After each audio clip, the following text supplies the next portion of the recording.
Hello everyone, I am Pranav and आज हम पढ़ेंगे क्या शेयर स्ट्रेंथ ऑफ सॉइल, जो कि है चैप्टर 8। 7 चैप्टर हमारे कंप्लीट हो चुके हैं। ऑलमोस्ट आधे से ज़्यादा सॉइल मैकेनिक्स हम ख़त्म कर चुके हैं। तो आज हम क्या देखेंगे, स्ट्रेंथ ऑफ सॉइल क्या होता है। काफ़ी सिंपल है, चैप्टर 8 है ना, इसमें कुछ नहीं है। इसमें कुछ एक्सपेरिमेंट्स हैं। एक्सपेरिमेंट्स अगर आप याद रख लोगे तो आपको क्वेश्चन सॉल्व ईजीली हो जाएगा। और शेयर स्ट्रेंथ कैसे निकालते, तरजावी ने क्या बोला था, कूलम्स ने क्या बोला, मोहर ने क्या बोला, तो इनकी थ्योरीज़ है। ठीक है, तो हमको 3 थ्योरी पढ़नी है और कुछ एक्सपेरिमेंट्स पढ़ने हैं, है ना। ये सारी चीज़ें देखनी है। अब जब जितना अभी तक के पढ़ चुके हैं हम, वो सारा अब धीरे धीरे क्या आ रहा होगा। जैसे आपने देखा होगा कि 7 चैप्टर में इफेक्टिव स्ट्रेस भी पूछ ली, फर्स्ट चैप्टर भी पूछ लिया, है ना, सेटलमेंट भी निकलवा दिया, सब हो गया। अब 8 चैप्टर में क्या होगा देखते हैं। 8 चैप्टर में धीरे धीरे जैसा होगा देखेंगे, ठीक है। और एक और चीज़, ग्रुप पे मैंने बता दिया था कि अब से क्लास की ड्यूरेशन बढ़ेगी, है ना। तो 2-2 घंटे की अब से क्लास होगी। हो सकता है किसी दिन 2 वीडियो आ जाए, किसी दिन 1 आए, तो वो डिपेंड करेगा टाइम के ऊपर। तो जैसा भी होगा हम मैनेज कर लेंगे, पर ड्यूरेशन बढ़ा दी गई है, 2 घंटे की कर दी गई है। कुछ बच्चे बोल रहे थे सर 2 घंटे ज़्यादा नहीं हो गया। ऑफलाइन क्लास में 6 घंटा चलती है क्लास मिनिमम, और मैक्सिमम 12 घंटा। तो ऑनलाइन में तो अभी 1 घंटा 45 मिनट ही रखता था मैं, अभी 2 ही घंटा किया है। ज़रूरत पड़ने पे इसको भी 6 घंटा कर सकते हैं हम। तो भाई माइंडसेट बना के रखो कि भाई पढ़ना है। अब वो जो पढ़ने वाले को रिस्पॉन्स बहुत अच्छा आ रही थी कि सर बढ़िया है, 2 घंटे कर दी, 1 घंटे में 45 मिनट में तो कुछ ज़्यादा वो होता ही नहीं था। तो कुछ बच्चे खुश भी है और कुछ बच्चे निराश भी है कि 2 घंटा हो गई यार। अब कुछ बोल रहे 2 घंटा हो गया, बड़े है। तो देखते हैं, ठीक है। तो अब बात करेंगे इसकी शेयर स्ट्रेंथ ऑफ सॉइल की। तो first of all shear strength क्या होती है ये देखना पड़ेगा हमको कि शेयर स्ट्रेंथ क्या होती है।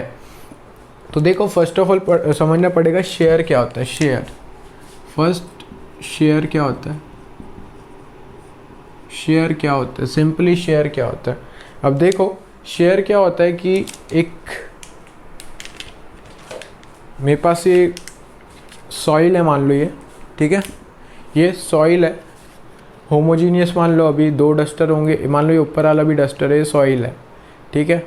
अब क्या होगा, सॉइल में कुछ प्रेशर एग्जर्ट होगा, वर्टिकल प्रेशर, कुछ हॉरिजेंटल प्रेशर, या फिर स्ट्रेस बोल सकते हैं, या वर्टिकल स्ट्रेस होगी या तो हॉरिजेंटल स्ट्रेस लगेगी। ये वर्टिकली लग रही है रेड वाली, है ना, और ये हॉरिजेंटली, और ये ब्लू वाली क्या है, हॉरिजेंटल स्ट्रेस है। तो हॉरिजेंटल स्ट्रेस कैसी लगेगी, हर डायरेक्शन से लगेगी। हॉरिजेंटल स्ट्रेस कैसी लगेगी, हर डायरेक्शन से लगेगी, है ना। इधर से भी लगेगी, इधर से भी लगेगी, और इधर से भी लगेगी, और इधर से भी लगेगी, ठीक है। तो ये कौन सी है, ये हॉरिजेंटल स्ट्रेसेस है, हॉरिजेंटल प्लेन पे स्ट्रेसेस लग रही है। और वर्टिकल स्ट्रेसेस भी लगेगी, वर्टिकल इधर से भी लगेगी और ऊपर से भी लगेगी, नीचे से भी लगेगी, ठीक है। तो फाइनली जो भी सॉइल मास होगा वो क्या क्या क्या फेस करेगा, वो फेस करेगा कुछ फोर्स एग्जर्ट होगा उनके ऊपर। तो वो हो सकता है कि डिफॉर्म हो जाए। डिफॉर्म कैसे हो जाए, अब कैसे भी डिफॉर्म हो सकता है कि अब मानो कि वर्टिकल हॉरिजेंटल स्ट्रेसेस ये ज़्यादा हो गई या हॉरिजेंटल स्ट्रेसेस ज़्यादा हो गई। तो ये देखो, अब ये सरक रहा था ना, ये धीरे धीरे, तो ये क्या है, शेयर। ये सॉइल मास, ऊपर वाला सॉइल मास आगे चले जाए और ये पीछे वाला सॉइल मास वहीं के वहीं रहे, नीचे वाला सॉइल मास वहीं के वहीं रहे। तो ये जो हो रहा है ये क्या हो रहा है, ये शेयर हो रहा है। ये क्या शेयर हो रहा है ना, शेयर में फेल हो रहा है ना। तो शेयर स्ट्रेंथ क्या होगा, जो इसको रजिस्ट करेगा, इसका अपोज करेगा, तो वो क्या होगा, शेयर स्ट्रेंथ। अपोज कैसे करेगा सर, कि मान लो इसकी शेयर स्ट्रेंथ कितनी है, शेयर स्ट्रेंथ है इसकी 100 किलो न्यूटन पर मीटर स्क्वायर, और मैं यहाँ से फोर्स लगा रहा हूँ 90 किलो न्यूटन पर मीटर स्क्वायर की स्ट्रेस लगा रहा हूँ, फोर्स नहीं स्ट्रेस लगा रहा हूँ। और इसका शेयर स्ट्रेंथ कितनी है, शेयर स्ट्रेंथ है इसकी 100, मैं 90 का लगा रहा हूँ। तो ये फेल होगा क्या, फेल नहीं होगा। पर लेकिन 91, 92, 95, 98, 99, जैसी 99.99 होगा तो ये ऑलमोस्ट क्रिटिकल सिचुएशन में आ जाएगा कि भाई ये जस्ट फेल होने ही वाला है। और जैसे ही 100 लगेगा ये इधर से ऐसा सरक जाएगा। तो ये क्या हुआ, ये हुआ शेयर फेलियर। लाइक और शेयर के एग्जाम्पल देते हैं कि शेयर के एग्जाम्पल और क्या क्या होते हैं। तो शेयर के एग्जाम्पल है, आप सुबह ब्रश करते होंगे, up and down up and down up and down, तो वो क्या हो रहा है, टीथ और ब्रश के बीच में क्या लग रहा है, शेयर लग रहा है। क्या लग रहा है, शेयर। आप नाइफ से कुछ काटते हो, नाइफ है, नाइफ से आप अनियन काट रहे हो, ब्रेड के स्लाइस काट रहे हो, तो वो क्या लग रहा है, नाइफ और अनियन के सरफेस पे क्या लग रहा है, शेयर लग रहा है। शेयर के कारण क्या हो रहा है, वो कट रहा है, ठीक है। चीज़ काटते हो या बटर काटते हो, तो बटर को जब आप नाइफ से काटते हो तो वो क्या लग रहा है, शेयर लग रहा है। तो वो सारी चीज़ें होती है शेयर फोर्स, बेंडिंग मोमेंट। ये अभी नेक्स्ट हमारा वही सब्जेक्ट स्टार्ट करेंगे हम सोम, स्ट्रेंथ ऑफ मटेरियल, उसमें और अच्छे से बताऊंगा। अभी ऑलमोस्ट आपको पता लग गया होगा कि शेयर क्या होता है। शेयर मतलब कुछ नहीं, देखो सिंपल, हाथ है हमारे पास, हाथ को ऐसे ऐसे रगड़ो तो ये दो हाथ के बीच में क्या कौन सा फोर्स लग रहा है, शेयर फोर्स लग रहा है, ठीक है। तो वैसे ही हमें पढ़ना है, ठीक है। तो शेयर स्ट्रेंथ क्या होती है, शेयर स्ट्रेंथ जो होती है हमारी,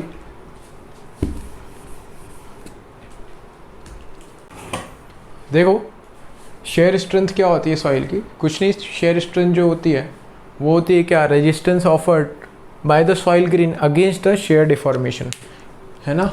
अब ये क्या है कि भाई ये शेयर लग रहा था, शेयर फोर्स यहाँ से कितने का, 90 का लग रहा था, इसकी शेयर स्ट्रेंथ क्या होगी, कुछ रजिस्ट करेगा, ये कैसे कैसे रजिस्ट करेगा वो अभी देखेंगे कि भाई क्या चीज़ें हैं इनके अंदर, क्या मॉलिक्यूलर डिस्ट्रीब्यूशन हो रहा है, कैसे कैसे ये रजिस्ट कर रहा है, शेयर रेजिस्टेंस कैसे आ रहा है वो देखेंगे अभी, ठीक है, थोड़ी 2 मिनट बाद। पर अभी देखो अगर इसकी शेयर स्ट्रेंथ कितनी है, अगर तुम्हारे पढ़ने की कैपेसिटी 9 घंटा है तो धीरे धीरे तुम्हारे दिन में उठोगे तो 1 घंटा निकलेगा, 2 3 4 5 6 7 8 से 9 का समय जो रहेगा वो एकदम क्रिटिकल वाला रहेगा कि भाई बस 1 घंटा और हो गया आज का कोटा फिर, है ना।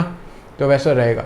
तो जैसे ही 9 घंटे होंगे तो तुम लोग पढ़ाई पे गिव अप कर दोगे, छोड़ दोगे। जैसे ही यहाँ पे 100, इसकी शेयर स्ट्रेंथ क्या है 100, तो जैसे ही यहाँ से 100 का शेयर आएगा, शेयर मतलब शेयर फोर्स या कोई स्ट्रेस के कारण शेयर स्ट्रेस आएगी, ठीक है, शेयर स्ट्रेस आएगी। ये जो अलोंग द प्लेन लगती है वो कैसी होती है, शेयर स्ट्रेस, और जो परपेंडिकुलर होती है वो क्या होती है, नॉर्मल स्ट्रेस। ये सारी चीज़ें बताएंगे। अभी क्या है, शेयर स्ट्रेस की बात कर रहे हैं। तो जैसे ये शेयर स्ट्रेस आई 90 की, ठीक है, इसकी कैपेसिटी 100 की थी, जैसे ये 100 की हो गई क्या, शेयर स्ट्रेंथ, ये शेयर स्ट्रेस, तो दोनों बराबर हो गए, तो ये फेल हो जाएगा। जैसे ये फेल होगा तो ये यहाँ से निकल जाएगा, ठीक है। तो ये क्या सिंपली है, share strength of soil is the resistance offered by the soil grains against the share deformation. ये जो हो रहा था, सरक रहा था अपना फोन, वो क्या था, शेयर डिफॉर्मेशन था, ठीक है। उसके अगेंस्ट रेजिस्टेंस जो प्रोड्यूस कर रहा है उसको बोलते हैं शेयर स्ट्रेंथ, ठीक है। अब ये जो शेयर स्ट्रेंथ है वो किस पे डिपेंड करती है वो देखते हैं। 3 चीज़ें हैं जिन पे शेयर स्ट्रेंथ डिपेंड करती है, जिनके कारण शेयर स्ट्रेंथ कोई भी सॉइल पार्टिकल में होती है ना, वो देखते हैं अब क्या होती है, ठीक है। देखो अब शेयर स्ट्रेंथ, देखो सिंपली मैं लिखते जा रहा हूँ जिससे आपके नोट्स भी बनते जाए, है ना। नोट्स का काफ़ी बर्डन हुआ कुछ लोगों पे, तो मैं लिखते भी जा रहा हूँ, नोट्स भी बनाते चलो, ठीक है। अब देखो क्या है, शेयर सॉइल कहाँ से अपनी शेयर स्ट्रेंथ डिराइव करेगी, ये जो रेजिस्टेंस है वो कहाँ से आएगा। तो देखो जब ये चीज़ यहाँ रखी हुई थी और यहाँ से जब फोर्स लग रहा था तो ये आगे जा रहा था, कौन सा फोर्स लग रहा था, शेयर फोर्स। कौन सी स्ट्रेस बोलेंगे, तो शेयर स्ट्रेस। जब ये शेयर स्ट्रेस लग रही थी तो ये आगे जा रहा था, तो ये सरफेस और ये वाली सरफेस के बीच में क्या प्रोड्यूस हो रहा था, क्या प्रोड्यूस होगा, जब कोई चीज़ आगे जाएगी तो उसको अपोज कौन करेगा, फ्रिक्शन फोर्स अपोज करेगा और रोलिंग फोर्स अपोज करेगा, ठीक है। जब ये स्लाइडिंग होगी तो ये स्लाइडिंग से क्या, फ्रिक्शन फोर्स डेवलप होगा। तो 2 सॉइल ग्रेन के बीच में क्या होगा, एक फ्रिक्शन फोर्स डेवलप होगा। तो ये जैसे सॉइल मास है, ये क्या है, सॉइल मास है, और ये सॉइल मास की 2-3 लेयर है, ठीक है, 2-3 लेयर है। ऊपर से क्या आएगा, ऊपर से आएगा कुछ नॉर्मल स्ट्रेस, क्या आएगा ऊपर से, सिग्मा एन मतलब नॉर्मल स्ट्रेस, है ना। और कुछ इधर से क्या आएगी, इधर से कुछ आएगी क्या, टाउ क्या है, शेयर स्ट्रेस, क्या आएगी, टाउ, शेयर स्ट्रेस। तो इनको अपोज कौन करेगा, तो जैसे ये शेयर स्ट्रेस आएगी तो ये पार्टिकल एक दूसरे के ऊपर रोल करना स्टार्ट कर देंगे, ये पार्टिकल एक दूसरे के ऊपर रोल करना स्टार्ट कर देंगे। तो इनके अपोज कौन करेगा, इनके अपोज एक फ्रिक्शन फोर्स लगेगा, एफ, फ्रिक्शन फोर्स एक एफ लगेगा, ठीक है।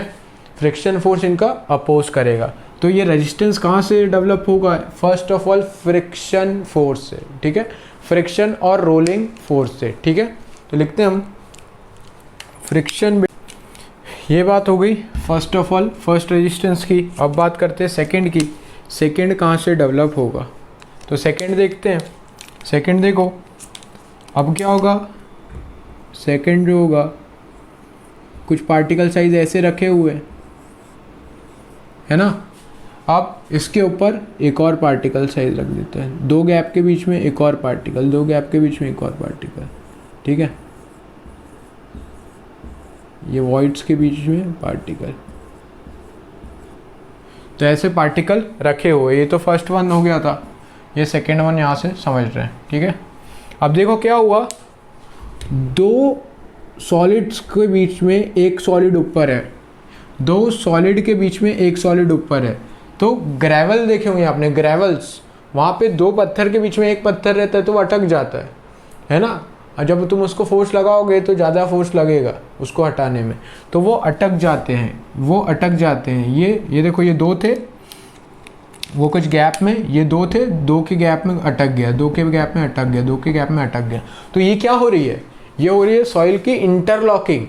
इंटरलॉकिंग, तो ये एक और रेजिस्टेंस, पहला तो फ्रिक्शन से आ रहा था, दूसरा किससे आ रहा है, इंटरलॉकिंग ऑफ पार्टिकल्स। किसके कारण आ रहा है, इंटरलॉकिंग ऑफ पार्टिकल्स, ठीक है। इंटरलॉक हो गए, जैसे घरों में होता है ना इंटरलॉक, अंदर से एक और इंटरलॉक लगवा दो, है ना, कि बाहर जाए तो पता नहीं चोरी वोरी ना हो। तो ये उसी टाइप का इंटरलॉक है कि 2 पार्टिकल के बीच में एक इंटरलॉक है, एक पार्टिकल इंटरलॉक हो चुका है। तो वो वहाँ से अपना क्या करेगा, अपना रेजिस्टेंस, कौन सा रेजिस्टेंस, शेयर रेजिस्टेंस वहाँ से लाएगा, ठीक है। तो सेकेंड पॉइंट है इंटरलॉकिंग ऑफ सॉइल पार्टिकल्स, ठीक है। इसमें होता है, ये होता है डेंस सैंड और ग्रेवल में होता है। वैसे ही फ्रिक्शन फोर्स किस किस में काम करता है, फ्रिक्शन फोर्स काम करता है, फ्रिक्शन फोर्स हमारा जो काम करेगा वो किस किस में काम करेगा, sand, gravel and silt. Sir clay में क्यों नहीं आएगा, तो क्ले का पार्टिकल साइज बहुत ही छोटा होता है, तो उसमें दूसरा फोर्स एक्ट करता है, वो दूसरा फोर्स जो एक्ट करता है वो अभी उसके बारे में पढ़ेंगे। तो ये चीज़ें कहाँ हो रही है, ग्रेवल में हो रही है। इंटरलॉकिंग किस में होगी, इंटरलॉकिंग होगी ग्रेवल में और डेंस सैंड में होगी, ठीक है। फ्रिक्शन किस किस में आएगा, फ्रिक्शन के कारण रेजिस्टेंस किस किस में आएगा, सैंड, ग्रेवल और सिल्ट में। तो अब बात करते हैं थर्ड पॉइंट की थर्ड रेजिस्टेंस कहाँ से आएगा, तो थर्ड रेजिस्टेंस आएगा क्ले में। क्ले में कहाँ से आएगा, क्ले के पार्टिकल साइज बहुत छोटे होते हैं। तो अब एक ही चीज़ बची है क्ले की, क्ले में रेजिस्टेंस कैसे आएगा, तो क्ले की बात करते हैं, ठीक है। अब देखो थर्ड, पहला हो गया था फ्रिक्शन, सेकेंड हो गया था interlocking, third one is intermolecular attraction. Particle काफ़ी छोटे छोटे होते हैं, पार्टिकल किसके छोटे छोटे होते हैं, क्ले के और सिल्ट। सिल्ट कौन सी, जस्ट क्ले से जस्ट ऊपर वाली सिल्ट। सर ये क्या होता है, जिसका 2 माइक्रोन के आसपास, जो वो सिल्ट जिसका पार्टिकल साइज 2 माइक्रोन के आसपास होता है ना, क्योंकि लेस देन 2 माइक्रोन तो क्या हो जाएगा, क्ले हो जाएगा। पर जस्ट 2 माइक्रोन के ऊपर जो रहेगा वो क्या रहेगी, सिल्ट रहेगी। तो वो वाला कुछ पार्टिकल और क्ले पार्टिकल, उनमें शेयर रेजिस्टेंस किस कारण से डेवलप होता है, वो होता है intermolecular attraction due to cohesion and adhesion. Cohesion मतलब सेम ब्लू का अट्रैक्शन, और ठीक है, ब्लू मतलब 2 पार्टिकल सेम है, ब्लू, इन दोनों के बीच में जो फोर्स ऑफ अट्रैक्शन लगेगा वो उसको क्या बोलेंगे, कोहिजन। और ब्लू ब्लैक, तो एक ये अलग पार्टिकल है, ब्लू रेड है, और ये क्या है, ये ब्लू है। तो इन दोनों के बीच में फोर्स ऑफ अट्रैक्शन या रिपल्शन जो भी लगेगा उसको क्या बोलेंगे, फोर्स ऑफ एडेशन। तो अब चीज़ों को पकड़ के रखना है ना, पकड़ के रखोगे तभी तो रेजिस्टेंस डेवलप कर पाओगे। तो अट्रैक्शन, तो मेन फोर्स क्या रहेगा, intermolecular attraction due to cohesion और एडेशन। कोहिजन मतलब या तो हो सकता है सिल्ट और क्ले के पार्टिकल एक दूसरे को पकड़ के रखे हो, या ऐसा भी हो सकता है सिल्ट पकड़ के रखा हो और क्ले के पार्टिकल को पकड़ के रखा हो। तो ये क्या डेवलप करेंगे, ये रेजिस्टेंस डेवलप करेंगे। तो जब ये रेजिस्टेंस डेवलप करेंगे किसके अगेंस्ट, शेयर के अगेंस्ट, तो इनको इससे क्या डिराइव होगी, इससे फाइनली आपकी डिराइव होगी क्या, शेयर स्ट्रेंथ। तो ये 3 पैरामीटर है जिनके ऊपर शेयर स्ट्रेंथ डिपेंड करती है, या सॉइल अपनी शेयर स्ट्रेंथ डिराइव करती है, वहाँ से निकालती है, ठीक है। तो ये 3 छोटे छोटे चीज़ें थी। अब आगे बात करेंगे किसकी, मोहर की थ्योरी की। अब मोहर ने कुछ एनालिसिस किया और कुछ किया है उन्होंने, फिर मोहर और कोलम्स ने भी कुछ किया है। तो देखेंगे क्या क्या किया है, अभी बता दूंगा क्या किया है तो फिर मज़ा नहीं आएगा, इसलिए कुछ किया है, ठीक है। चलिए आइए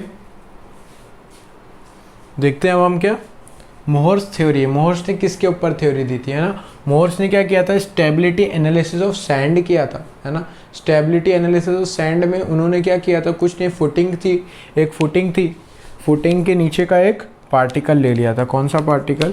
तो यहाँ पे एक पार्टिकल था, मान लो ये 1 है, और इसका क्या किया था उन्होंने, इस पार्टिकल का एनालिसिस किया था जस्ट फुटिंग के नीचे। क्यों? हमारा लेन देन किससे? सिविल इंजीनियरिंग में फाउंडेशन से। जियोटेक इंजीनियरिंग, फाउंडेशन इंजीनियरिंग में क्या पढ़ रहे हैं? सॉइल पढ़ रहे हैं, और फाउंडेशन में फुटिंग पढ़ेंगे।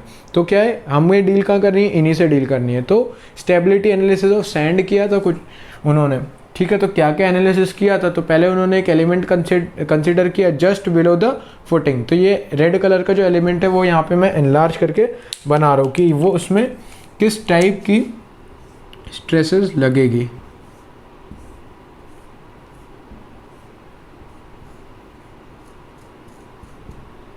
तो देखो, फर्स्ट ऑफ ऑल क्या लगेगा उसमें, एक ऊपर से स्ट्रेस लगेगी,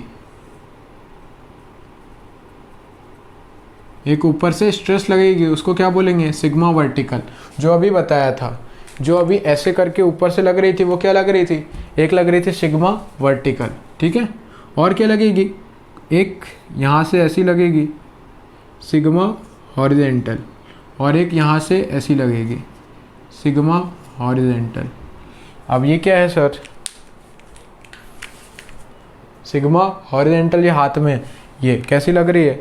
ये ऐसी लग रही है। ये क्या है? Sigma horizontal. कैसी लग रही है? ऐसी लग रही है। तो ये ऐसी लग रही है। अब सॉइल के नीचे क्या होगी? ये सिग्मा हॉरिजेंटल यहाँ से और सिग्मा हॉरिजेंटल यहाँ से क्या होगी? सेम होगी, पूरे साइड से सेम लगेगी। और ये रेड वाली क्या थी हमारी? Sigma vertical. ये सिग्मा वर्टिकल लग रही है, ठीक है?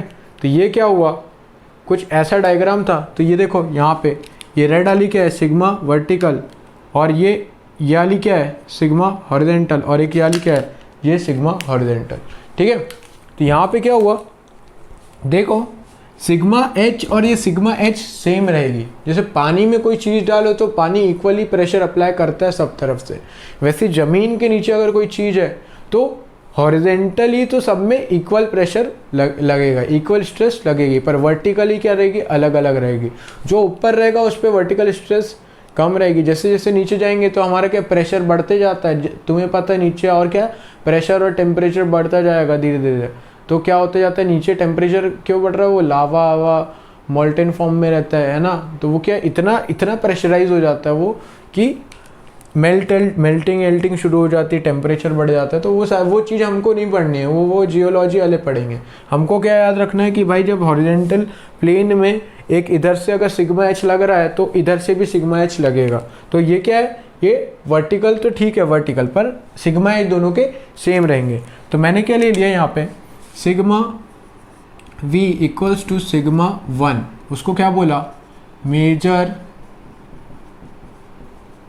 प्रिंसिपल स्ट्रेस, ठीक है? Sigma H equals to sigma 2 और sigma H equals to sigma 3। एक होगी इंटरमीडिएट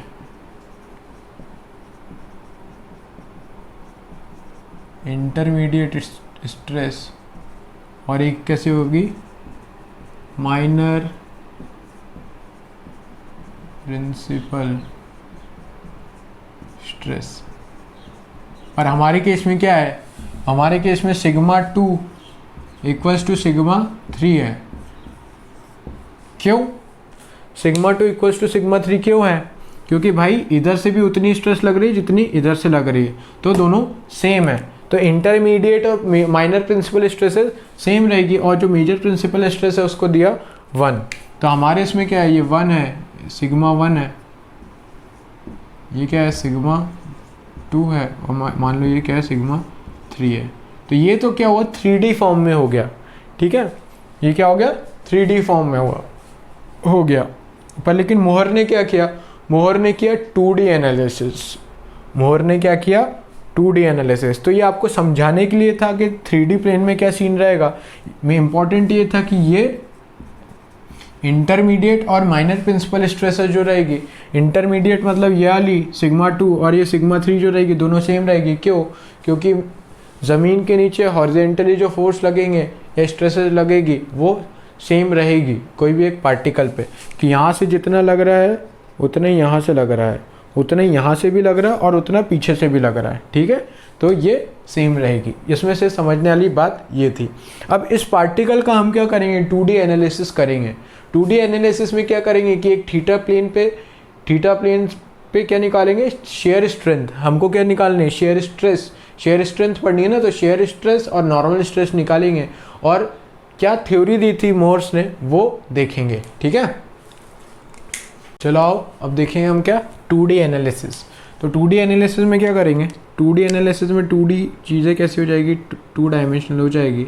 अब क्या 3D फिगर नहीं रहेगा। तो देखो हमारा जो 3D था यहाँ पे जो हमने बनाया था, जो आपने अभी कॉपी में बना लिया होगा, तो देखो यहाँ पे ये क्या है, एक लग रहा था क्या, सिग्मा 1, क्या लग रहा था, सिग्मा 1 है ना, जो क्या था, major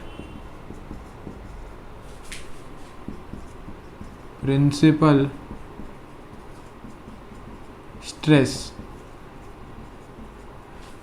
sigma 1 major principal stress था, जो किस पे लग रहा है, जो कोई प्लेन पे लग रहा होगा उसको क्या बोलेंगे, उसको क्या बोलेंगे, मेजर प्रिंसिपल प्लेन बोलेंगे। जिस प्लेन पर मेजर प्रिंसिपल स्ट्रेस लग रही है उसको क्या बोला, मेजर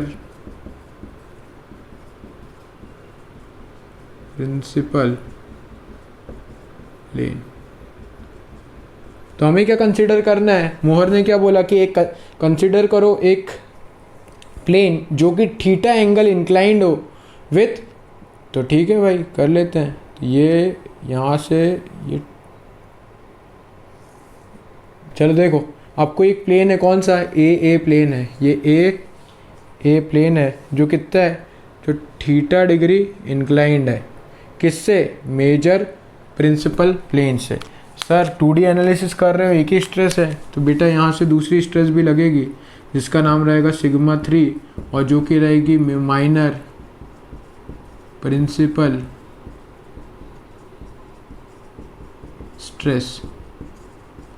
अब जिस प्लेन पर ये लगेगी तो वो प्लेन क्या हो जाएगा, माइनर प्रिंसिपल प्लेन हो जाएगा। ठीक है, अब इतना समझ सकते हो। ये major principal stresses, Mohr circle, ये सब सोम में बेसिक पता होगा। बेसिक अगर पता है तो ठीक है, कोई दिक्कत नहीं है, समझ आ जाएगा। अगर आपको मेजर प्रिंसिपल स्ट्रेस नहीं पता है तो थोड़ा वेट करो, अभी इसके ऊपर एक चैप्टर पूरा पढ़ेंगे अपन सोम में। ठीक है, अभी ये समझो कि एक मेजर प्रिंसिपल स्ट्रेस कुछ होता है ना, बाकी वेट करना। फिर मैं जब ये मेजर प्रिंसिपल स्ट्रेस पढ़ाऊंगा सोम में, तब आपको ये एक और बार पूरी थ्योरी रिकॉल कराऊंगा कि ये वहाँ पे हमने पढ़ा था ऐसा ऐसा।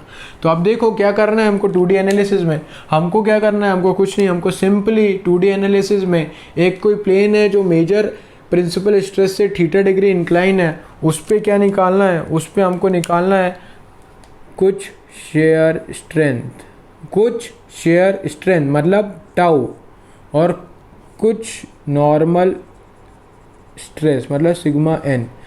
एक इस प्लेन पर, ये जो ए प्लेन है, इस पे कुछ शेयर स्ट्रेंथ लगेगी या शेयर स्ट्रेस, स्ट्रेंथ नहीं बोलेंगे यार, उसको क्या बोलेंगे, शेयर स्ट्रेस लगेगी टाउ, और कुछ नॉर्मल स्ट्रेस लगेगी सिग्मा एन। तो वो जो शेयर स्ट्रेस और नॉर्मल स्ट्रेस लग रही है वो अगर हमको इस प्लेन पे पता लग जाए कि मैक्सिमम कितना बियर कर सकता है तो हम उतना लगवाएंगे। तो अभी टाउ और ये क्या है, सिग्मा एन, ये पता करना है। बट अब ये दोनों क्या है, वेक्टर फॉर्म में, तो एक कुछ इनका रिजल्टेंट भी होगा। तो ये क्या है, सिग्मा आर, सिग्मा आर जो कितना एंगल है, ये बीटा एंगल से इंक्लाइंड है। सिग्मा आर क्या है, ये रिजल्टेंट स्ट्रेस, शेयर स्ट्रेस और नॉर्मल स्ट्रेस का कुछ रिजल्टेंट होगा, वो होगा सिग्मा आर जो बीटा एंगल इंक्लाइंड होगा किससे, नॉर्मल से। ठीक है, तो हमको सर सिग्मा एन कैसे निकालेंगे, टाउ कैसे निकालेंगे, ये सोम में हम बहुत अच्छे से पढ़ा चुका है, 3rd सेमेस्टर में पढ़ाया होगा, है ना, ध्यान से तो कभी देखा होगा तो आपको पता होगा। बाकी नहीं भी आता होगा तो हम अभी पढ़ेंगे कि कैसे कैसे निकलते हैं, इनके सिंपली बेसिकली फॉर्मूले होते हैं 1-2, तो वो निकालने हैं। तो यहाँ पर रिजल्टेंट निकालना है, रिजल्टेंट निकालना है। ठीक है, तो आओ देखते हैं resultant. First normal stress, normal stress कैसे निकालेंगे। First normal stress sigma N,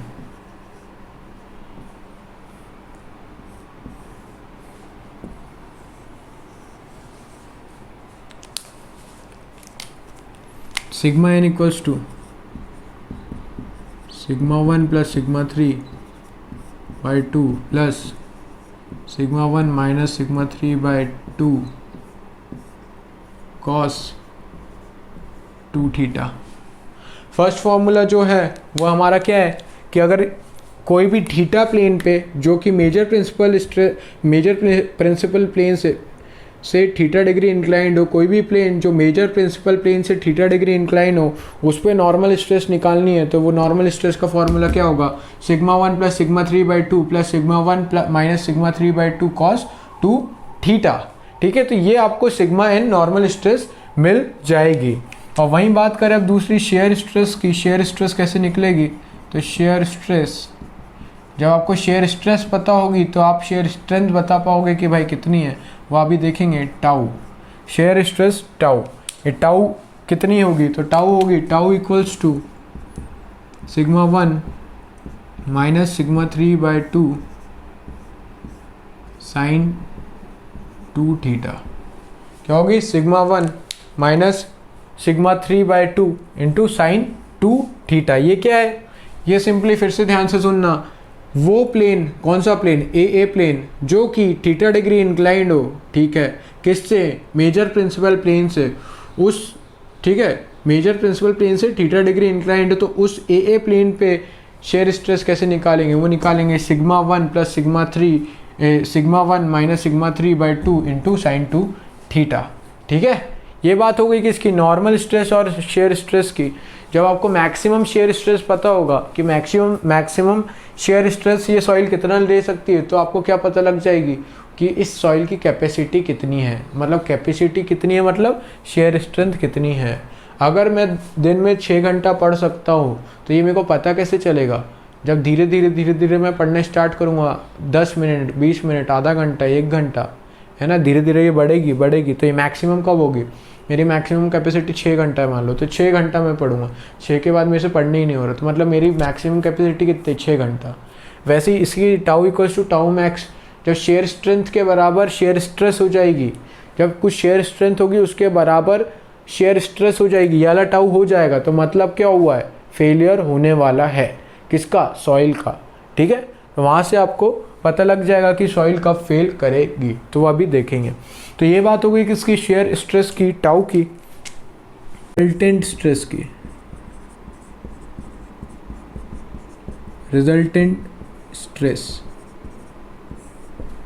resultant stress क्या होगा, sigma R under root of sigma N का स्क्वायर प्लस टाउ का स्क्वायर। क्या होगा, सिग्मा एन का स्क्वायर प्लस टाउ का स्क्वायर का होगा, क्या होगा, रिजल्टेंट स्ट्रेस होगा। रिजल्टेंट कैसे निकालते सिंपली आप लोगों को पता होगा। ठीक है, तो ये बात हो गई first normal stress, shear stress and resultant.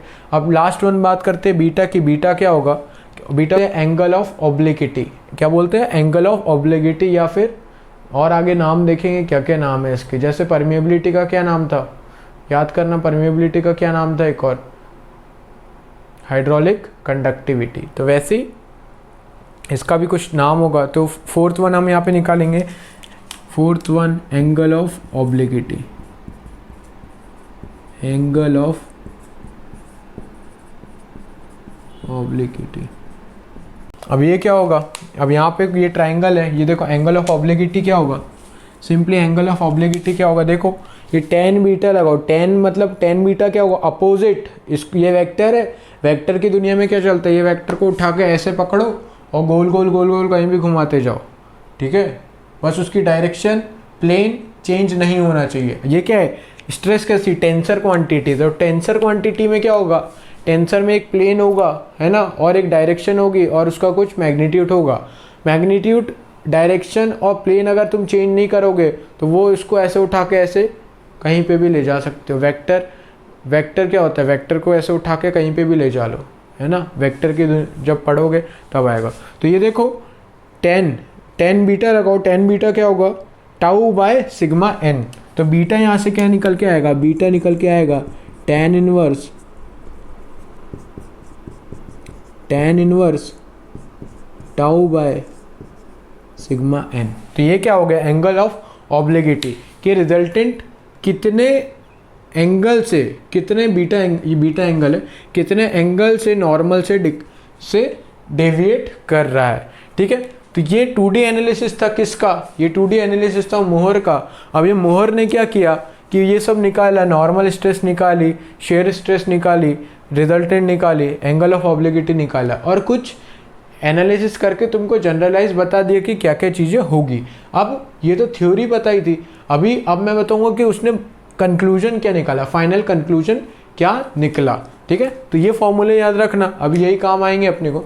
तो देखते हैं फाइनल कंक्लूजन क्या निकला। अब देखो, चलो आओ देखो, अब क्या हुआ कि जैसे जैसे जैसे जैसे टाउ था, टाउ क्या था, sigma 1 minus sigma 3/2 sine 2 theta. तो अब क्या होगा, धीरे धीरे जब टाउ बढ़ता जाएगा, शेयर स्ट्रेस बढ़ता जाएगा, तो कुछ क्या होगा, एक टाइम आएगा, critical time, at the time of failure होगा, at the time of failure. अब जो एनालिसिस किया किसने, मोहर ने, कि at the time of failure क्या होगा, तो at the time of failure ये होगा, जो हमारे काम का एक फेलियर पे क्या सीन हो रहा है। ये हमारा क्या था, ये हमारा डायग्राम था जिसमें क्या लग रहा था। अब फेलियर पे क्या होगा, जो ये, अरे ये लहर जाता है यार हमेशा, ध्यान से देखना, ये हमारा क्या था, हमारे ये 2D एनालिसिस का फिगर था। अब क्या हुआ, eight the time of failure, ये हमारा क्या था, ये हमारा ए प्लेन था, आप सबको पता चल गया होगा। अब eight the time of failure जो थीटा था वो क्या हो जाएगा, वो हो जाएगा थीटा सी बोले तो क्रिटिकल, क्या, क्रिटिकल एंगल। ठीक है, थीटा सी बोले तो क्रिटिकल एंगल। और सर ये क्या हो रहा था, ये ऊपर से कुछ स्ट्रेस लग रही थी, जो कितनी लग रही थी, जो लग रही थी सिग्मा 1, तो अब वो सिग्मा 1 क्या हो जाएगी, सिग्मा 1 फेलियर। यहाँ से क्या लग रही थी कि सिग्मा 3 लग रही थी, वो सिग्मा 3 बढ़ेगी तो at the time of failure वो कितनी हो जाएगी, सिग्मा F1। अब इनके कारण क्या होगा, इनके कारण कुछ यहाँ पे शेयर स्ट्रेस और नॉर्मल स्ट्रेस जनरेट होगी, तो नॉर्मल जनरेट होगी तो सिग्मा n, ठीक है, सिग्मा n, और अपना एक शेयर रेजिस्टेंस हो डेवलप होगी, शेयर स्ट्रेस डेवलप होगी, टाउ FF बोल दिया, मतलब eight the time of failure क्या। अब ये अगर पता लग गई कि टाउ FF कितना है ना, तो अपने को उस चीज़ की शेयर स्ट्रेंथ पता लग जाएगी। या और दूसरे वर्ड्स में बात करें कि अगर अपने को शेयर स्ट्रेंथ पता है तो अपने को ये पता लग जाएगा कि अगर शेयर स्ट्रेंथ इसकी 100 किलो न्यूटन पर मीटर स्क्वायर इसकी शेयर स्ट्रेंथ है, तो टाउ FF कहाँ तक के होगा कि टाउ FF मैक्सिमम होगा 99.99 किलो न्यूटन पर मीटर स्क्वायर। अगर ये 100 हो जाएगा तो ये क्या हो जाएगा, शेयर में फेल कर जाएगा। तो दोनों तरीके से देख सकते हैं, अगर हमको कोई एक चीज़ पता है तो हम दूसरी चीज़ डिफाइन कर सकते हैं कि भाई इसकी शेयर स्ट्रेंथ इतनी है। अगर हमको इसकी शेयर स्ट्रेंथ पता है तो हम बोल सकते हैं कि इसमें मैक्सिमम शेयर इतना लगा होता है, ये सॉइल शेयर में फेल नहीं करेगी। ठीक है, तो अब जो एनालिसिस निकला उसका फाइनल कंक्लूजन ये था कि at the time of failure ये सब तो फेलियर स्ट्रेसेस में कन्वर्ट हो जाएंगे और थीटा सी क्या हो जाएगा, क्रिटिकल थीटा हो जाएगा। पर लेकिन एक और चीज़ था कि ये जो था सिग्मा आर था रिजल्टेंट, तो ये बीटा क्या हो जाएगा, ये बीटा हो जाएगा बीटा मैक्स। तो क्वेश्चन कहाँ पूछा जाता है कि क्वेश्चन ये पूछा जाता है at the time of failure angle of obliquity is minimum, maximum, है ना, या कुछ भी, नन ऑफ द अबव। तो at the time of failure angle of obliquity is maximum. ठीक है, at the time of failure theta equals to theta C, उसको क्या बोलते हैं, क्रिटिकल बोल दिया, एज सच उसका कोई रोल नहीं है। ठीक है, ये एंगल ऑफ ऑब्लिगिटी। अब जो चीज़ मैंने अभी तक के बोली है कि शेयर स्ट्रेंथ अगर इतनी होगी तो ये फेल हो जाएगा, तो मैं वो सारी चीज़ें लिख लेता हूँ, तो आप भी ये नोट डाउन कर लेना। सिंपली क्या था, at the time of failure जो याद रखना था, beta equals to beta max, angle of obliquity क्या हो जाएगा, मैक्सिमम हो जाएगा। ठीक है, तो देखो tan बीटा क्या आएगा यहाँ से, tan बीटा मैक्स आएगा tau F F upon sigma N. ठीक है, तो यहाँ से बीटा मैक्स क्या आएगा, बीटा मैक्स आएगा tan inverse tau F F upon sigma N. Beta max important था, इसलिए सारा फेलियर एनालिसिस बताना पड़ा। अब जो कहानी मैंने बोली है वो मैं यहाँ लिख देता हूँ, क्योंकि आपको हो सकता है समझ ना आया हो, तो लिखने के बाद समझ में आ जाए। ठीक है, देखो अब सारा लिख दिया है ना। When the shear stress is equal to the shear strength, then failure will occur। मतलब जब ये दोनों बराबर हो जाएगी, tau F F equals to S हो जाएगा शेयर स्ट्रेंथ, तो फेलियर हो जाएगा, है ना। The shear failure will occur on that plane where R, sigma R मतलब resultant stress is more incline with the normal, more incline with the normal मतलब beta max, मतलब बीटा मैक्स। ठीक है, beta max with the normal of that plane, such plane is called critical plane. तो ए कौन सा हो गया, क्रिटिकल प्लेन जिसके अलॉन्ग फेलियर हो रहा है, और एंगल क्या हो जाएगा, एंगल को बोल दिया उसने क्या, critical angle of failure plane. तो इंपॉर्टेंट चीज़ ये सब नहीं है, इंपॉर्टेंट चीज़ क्या है कि फेलियर कब होगा, फेलियर होगा कि जब S equals to tau F F हो जाएगा, S equals to tau F F हो जाएगा तो फेलियर हो जाएगा। और दूसरी इंपॉर्टेंट चीज़ क्या है कि फेलियर के टाइम में क्या होगा, ये बीटा क्या हो जाएगा, बीटा मैक्स हो जाएगा। रिजल्टेंट जो है वो नॉर्मल से डेविएट करेगा, जब इंक्लाइंड होगा, मैक्सिमम इंक्लिनेशन होगा, तो beta X equal to beta max हो जाएगा। ये चीज़ पूछी जाती है। ठीक है, अब जो चीज़ पूछी जा रही है उस पर ज़्यादा कंसर्न किया जा रहा है। ठीक है, अब और आगे बात करते हैं eight the time of failure से जस्ट पहले क्या सीन होगा वो देखते हैं। मैं ये मिटा देता हूँ क्योंकि मेरे को स्पेस की ज़रूरत है, आप लोग पॉज करके इसको लिख लेना। क्या है at the time of failure, मान लो क्या है, जस्ट बिफोर द फेलियर मतलब 99.99 वाला सीन है ना, 100 था और 99.99। shear strength S equal to the shear stress produced on the critical plane at limiting condition। What is limiting condition? Just before the plane, fail होने के just before the failure होने के just पहले 99.999। ठीक है, तो उस टाइम क्या होगा, shear stress S किसके बराबर हो जाएगी, टाउ एफ एफ के बराबर हो जाएगी। अब हमको क्या पता दूसरी चीज़, on critical plane sigma R is most inclined with normal of that plane, hence beta max is called maximum angle of obliquity. और जिसका दूसरा नाम क्या है, is also termed as internal angle of friction और एंगल ऑफ रिपोज फाई। जब beta equals to beta max हो जाएगा तो उसका नाम और क्या हो जाएगा, इंटरनल एंगल ऑफ फ्रिक्शन और एंगल ऑफ रिपोज, जिसको फाई बोलते हैं। अब देखते हैं कि जस्ट बिफोर फेलियर बीटा क्या होगा, beta equals to beta, tan beta लगाओ सीधे यार, tan बीटा अपना, tan बीटा मैक्स क्या होगा, वो होगा tau F F upon sigma N होगा। बट एट लिमिटिंग कंडीशन,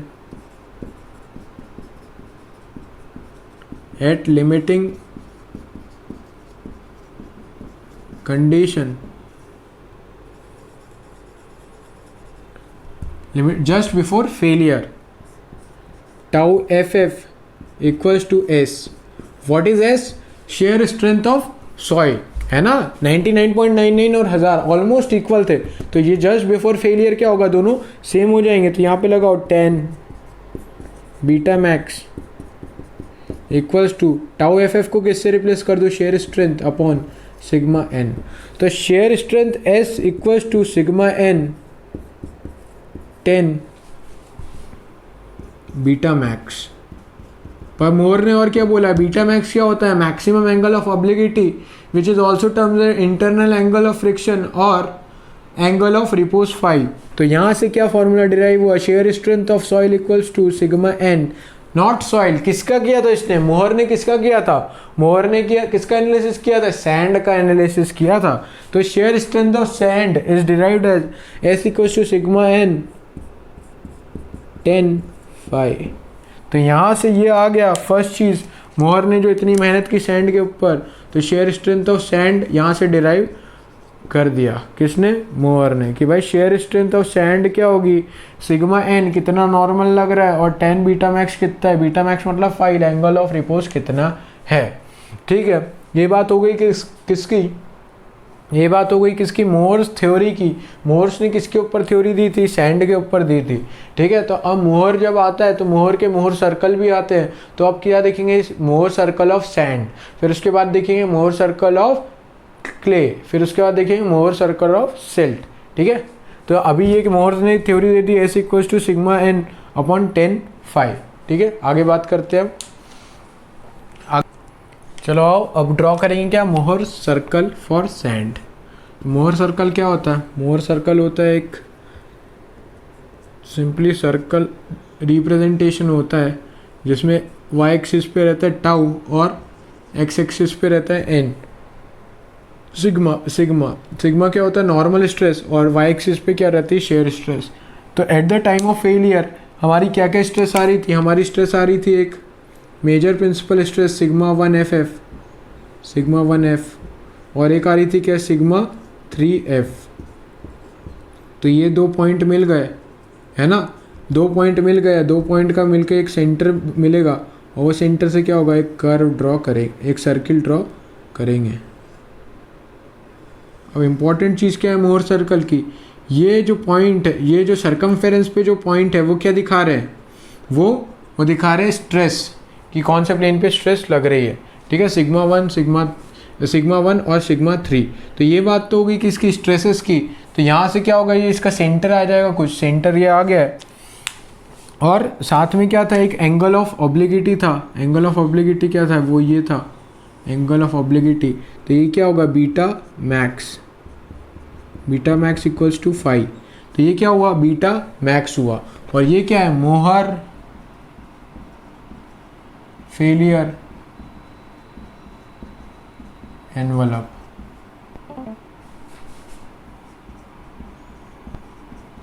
मोहर सर्कल एनवलप जिसके इक्वेशन क्या है? S equals to sigma N 10 phi. ठीक है, ये सारी चीज़ें तो हो गई, पर इसका क्या? ये कितना होगा? इसका सेंटर का डिस्टेंस क्या होगा और रेडियस कितना होगा? Radius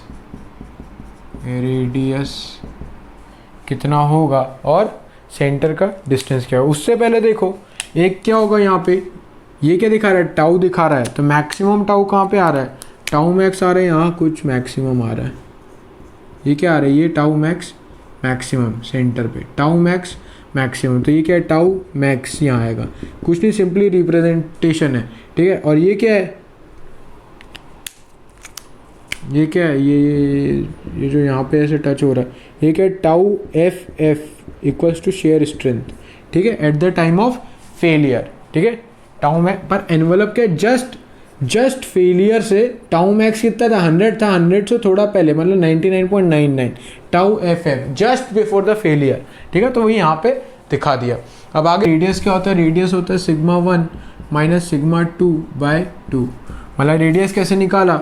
sigma 1 minus sigma 3, sigma 1 minus sigma 3, sigma 1 minus sigma 3, sigma 1 minus sigma 3 क्या आ गया? डायमीटर आ गया। डायमीटर का हाफ क्या होता है? रेडियस। तो रेडियस आ गया। और वहीं सेंटर के कोऑर्डिनेट्स निकालने, तो sigma 1 plus sigma 3/2, sigma 3 plus sigma 1/2, ये सेंटर के कोऑर्डिनेट्स आ गए। ठीक है, और ये क्या था? ये हमारा वो प्लेन था, ये ठीक है। यहाँ पे कुछ नॉर्मल स्ट्रेस आ रही होगी, देखो ध्यान से देखना। ये तो मैक्सिमम दिखाया है रेड से, ब्लैक से क्या दिखा रही है? बीटा मैक्स किस में था?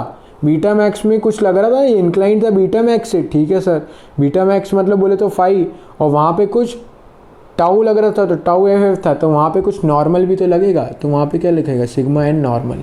तो ये सिग्मा एन नॉर्मल ये यहाँ पे बनाया। ठीक है, प्रॉपर्टी है कि वहाँ पे कितने से इंक्लाइन था, ये क्या है, वो वहाँ से वहाँ पे जो इंक्लिनेशन था ऐसा वो था थीटा से। तो जब भी मोहर सर्कल पे डिफाइन करते तो कितने से इंक्लाइन हो जाता है, वो हो जाता है डबल एंगल से, 2 से। तो देखो यहाँ पे क्या इंपॉर्टेंट आ रहा है कि भाई ये कितना माइनर प्रिंसिपल प्लेन से कितना इंक्लाइन था, थीटा 2 थीटा सी। तो यहाँ पे एक ट्राइंगल बन रहा ओ बी सी।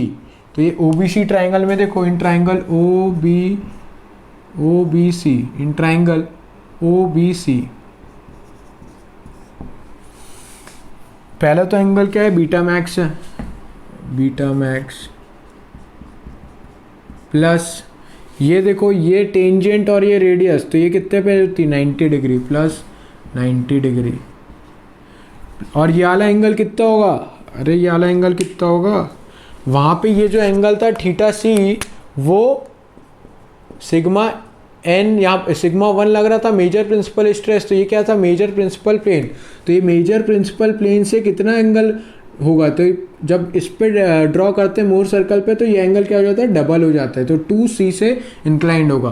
तो ये वाला एंगल कितना होगा, ये होगा 180 माइनस 2c, तो प्लस 180 माइनस 2 थीटा सी, तो इक्वल्स टू इनका सम कितना होगा 180 डिग्री। तो जब ये सब देखो इसको और सॉल्व करते हैं, बीटा मैक्स को और क्या लिख सकते हो, बीटा मैक्स को मैं लिख सकता हूँ 5 प्लस 90 प्लस 180 से 180 उड़ गया और ये 2 थीटा सी उधर चला गया, तो 2 थीटा सी इधर आ गया। तो थीटा सी क्या होगा, theta C equals to 45 plus 5/2। तो कभी कभी पूछ लेता है कि भाई क्रिटिकल एंगल बताओ कितना होगा, तो 45 डिग्री प्लस 5/2 कर देना तो क्रिटिकल एंगल निकल के आ जाएगा। सिंपली कुछ नहीं किया हमने, एक ट्राइंगल लिया छोटा वाला और छोटे ट्राइंगल में सिंपली वो सम 3 एंगल का सम 180 होता है वो लगा दिया, ठीक है। तो इम्पॉर्टेंट चीज़ क्या थी कि ये क्या था, ये ध्यान से सुनो एक और बार, मेजर प्रिंसिपल प्लेन था MPP। तो यहाँ पे मेजर प्रिंसिपल प्लेन क्या है, ये यहाँ से ये जो है ये दिख रहा है मेजर प्रिंसिपल प्लेन है ना, वहाँ से कितना इंक्लाइंड है ये, वहाँ से याला प्लेन कितना। और एक और चीज़, जो भी सर्कमफेरेंस पे होता है वो क्या दिखाता है, वो प्लेन दिखाता है, ठीक है। यहाँ से कितना इंक्लाइंड है, यहाँ से डबल इंक्लाइंड होता है, ये मोहर सर्कल की प्रॉपर्टी होती है। तो यहाँ से अगर थीटा सी इंक्लाइंड है तो मोहर सर्कल पे कितना 2 थीटा सी इंक्लाइंड होगा, तो वो 2 थीटा सी इंक्लाइंड हो गया। तो हमको ये वाला एंगल चाहिए था, तो इसको क्या किया, 180 में से 2 थीटा सी को माइनस कर दिया, तो ये एंगल आ गया, ये तो 90 होता ही है और ये बीटा मैक्स है। तो वहाँ से हमको एक रिलेशन मिल गया कि क्रिटिकल एंगल जो होगा वो होगा 45 डिग्री प्लस 5/2, ठीक है। ये किसका था, ये मोहर सर्कल फॉर सैंड था। अब क्ले में क्या आएगा, तो क्ले की बात करेंगे, उसके बाद फिर बात करेंगे सिल्ट की, ठीक है। चलो देखो एक नोट है, वो नोट जो लिखा है वो मैं समझा देता हूँ क्या लिखा है। ये क्या है, ये मोहर सर्कल है ना, मोहर सर्कल में कुछ ये मोहर सर्कल एनवेलप होगा, मोहर सर्कल एनवेलप, ठीक है, मोहर सर्कल एनवेलप होगा। इसका कहने का मतलब यही है कि भाई अगर आपका मोहर सर्कल आप किसी सॉइल के लिए बना रहे हो, वो अगर यहाँ बन रहा है, एनवेलप से नीचे बन रहा है, तो वो कैसा होगा, वो स्टेबल कंडीशन में होगा। अगर वो एनवेलप को छू भी लेता है तो वो कैसा हो जाएगा, वो फेल माना जाएगा। Failure will be occur on that plane on which shear stress lie on or above the Mohr failure envelope. On मतलब छू गया, अबव मतलब ऊपर। ये ऊपर क्या बनता है, ऊपर बनता है imaginary Mohr circle, imaginary Mohr circle. ऊपर क्या बनता है, इमेजिनरी मोहर सर्कल बनता है। इससे ऊपर क्या बनता है, इमेजिनरी मोहर सर्कल बनता है। यहाँ पे वीडियो पॉज हो गया था, हम इसके बाद देखेंगे नोट पॉइंट 2। ये नोट पॉइंट 2 में क्या अपडेट है, नोट पॉइंट 2 में देखेंगे हम Mohr circle for clay and silt, दोनों के लिए देखेंगे। तो बेसिकली हमने देखा कि सैंड और सिल्ट में जो टाउ एफ था, मतलब shear stress eight failure is less than tau max, maximum shear stress से कम होती थी। आप अगर सैंड का मोर सर्कल देखेंगे तो उसमें भी ये होता था, और सामने आपके सिल्ट का मोर सर्कल दिख रहा है तो उसमें भी यही चीज़ हो रही है। बट वहीं आप बात करेंगे क्ले की, तो क्ले में ऐसा कुछ नहीं होता है। क्ले में क्या होता है कि मैक्सिमम शेयर स्ट्रेस और शेयर स्ट्रेस एज फेलियर दोनों बराबर होती है। अब ये क्यों होती है? क्योंकि आप मोहर सर्कल फॉर क्ले देखिए, वहाँ पे देखिए शेयर स्ट्रेंथ का फॉर्मूला क्या होता है, S equal to C plus sigma N tau phi होता है। तो फाई क्ले के लिए कितना होता है? फाई होता है 0। For clay angle of friction is 0। तो यहाँ पे एंगल ऑफ फ्रिक्शन 0 हो गया, तो फाई 0 हो गया। तो ये क्या बना? मोहर सर्कल मोहर फेलियर एनवलप कैसा बना? मोहर फेलियर एनवलप कैसा बना? वो बना हॉरिजेंटल। तो हॉरिजेंटल मोहर फेलियर एनवलप बनेगा किस में?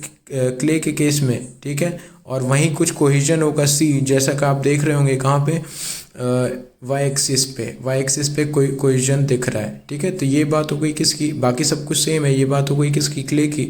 और वहीं अब हम बात करेंगे सिल्ट की। तो सिल्ट में दोनों चीज़ें होती है, कुछ एंगल ऑफ फ्रिक्शन फाई भी होता है और कुछ कोहिजन भी होता है। तो सिल्ट का देखिए मोहर सर्कल जो आपको दिख रहा है वो उसमें कुछ सी का कोहिजन भी है एंड फाई का एंगल ऑफ फ्रिक्शन भी है। और यहाँ पे बाकी सारी चीज़ें सेम है। जो इम्पोर्टेंट चीज़ थी वो नोट पॉइंट में मैंने मेंशन कर दी है कि यहाँ पे जो टाउ एफ एफ है is less than tau max होगा for sand and silt, and tau F F equals to tau max होगा वो क्ले के लिए at the time of failure, ठीक है।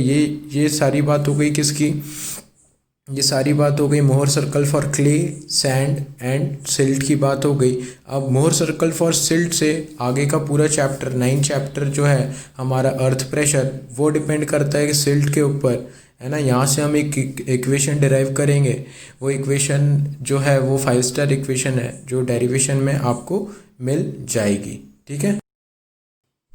उस चीज़ का इम्पोर्टेंस काफ़ी ज़्यादा है जो 5 स्टार इक्वेशन है। तो फिर हम देखेंगे 5 स्टार इक्वेशन का पूरा डेरिवेशन नेक्स्ट वीडियो में। और तब तक के लिए इतना सारा सब जितना पढ़ा है इसको रिवाइज कीजिए, है ना, बढ़िया से। और क्वेश्चन सॉल्व करना स्टार्ट कर दीजिए। और जिन्होंने चैनल को सब्सक्राइब नहीं किया वो सब्सक्राइब करते हैं, शेयर करते हैं और बेल आइकन प्रेस करते हैं। चलिए, थैंक